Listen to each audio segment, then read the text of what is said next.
हमारे देश में इस वक्त गजब की हवा चल रही है। हवा को कहते हैं पश्चिम की हवा।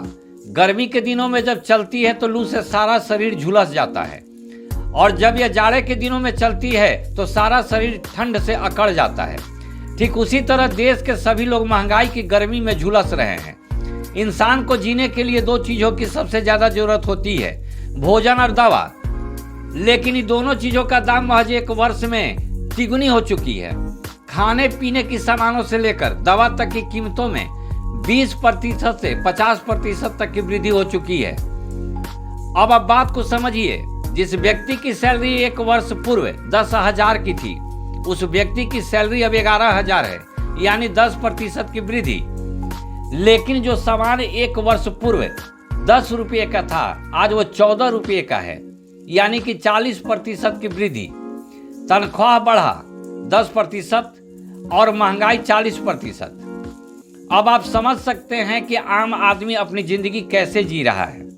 लोग दिन प्रतिदिन कर्ज में डूबते जा रहे हैं। हालात हमारे देश की ये हो चुकी है कि पिताजी कर्ज उठाएंगे, उसे उनके बेटे जी चुकाएंगे। लगभग सब चीज़ों पे तो बढ़ा ही हुआ है।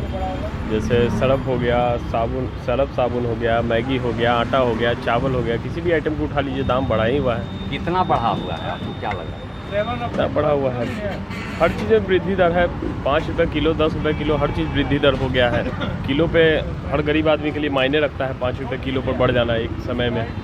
किलो पे 5 रुपये किलो पे 5 रुपये बढ़ गया है। चावल वल सब तो किलो पे 5 रुपये 6 रुपये बढ़ा ही हुआ है।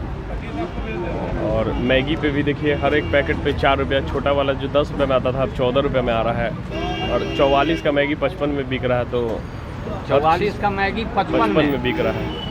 तो क्या करेंगे, जिस तरह से आ रहा है हम लोग को बेचना है, लेकिन ग्राहक पे बहुत असर पड़ा है। कस्टमर का असर पड़ा है, बहुत असर पड़ा है। मतलब सामान कम खरीद रहा है लोग या क्या? सिर्फ जितना ज़रूरत का सामान है, चावल आटा यही सब बिक रहा है। जैसे चिप्स वगैरह, मैगी वगैरह बहुत कम खाना कर दिया है, लोग बहुत कम खा रहा है।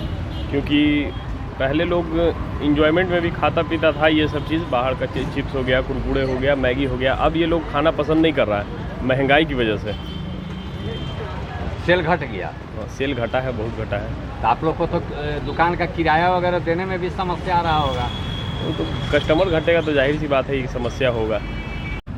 6 महीने के अंदर में लगभग 30% दवा का कीमत बढ़ चुका है। सभी दवा का कीमत हर 3 महीना पे 10% बढ़ते ही रहता है। जनरल जो दवा है और एंटीबायोटिक वगैरह सब के? हाँ, एंटीबायोटिक का भी दाम बढ़ते ही रहता है हमेशा। हर 3 महीना पे आप देखिएगा तो 20%, 15%, 30%, किसी दवा पे 30% भी बढ़ जाता है। पहले इसे बढ़ता था कि नहीं? ये तो बहुत दिनों से चलते आ रहा है, बढ़ता था, हमेशा बढ़ता रहा है, स्टार्टिंग से ही बढ़ता रहा है। लेकिन इधर 6 महीना अभी थोड़ा ज़्यादा हाँ बढ़ रहा है। कस्टमर क्या बोलते हैं? कस्टमर आते हैं तो कहते हैं कि बहुत दाम बढ़ गया है, मार्केट में इतना पैसा भी नहीं है किसी के पास, वो बहुत ये करते हैं। मैंने काफ़ी तकलीफ होता होता है। हाँ, कह सकते हैं तकलीफ तो होता ही है। मैंने एवरेज 30% से ऊपर बढ़ चुका है। हाँ, 30% से ऊपर बढ़ चुका है लगभग सभी दवा का रेट। आप एक ORS का ही रेट देख लीजिए ना। अभी 6 महीना पहले ORS का रेट आता था जॉनसन वाले कंपनी का 37 रुपीज़, अभी उसका 45 रुपीज़ हो गया है।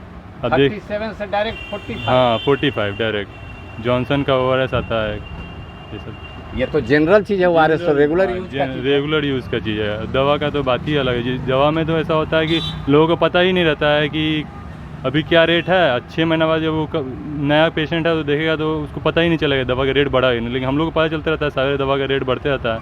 लगभग 3 महीना में हाँ कह सकते हैं कि 40%, 30% दवा का रेट बढ़ ही जाता है।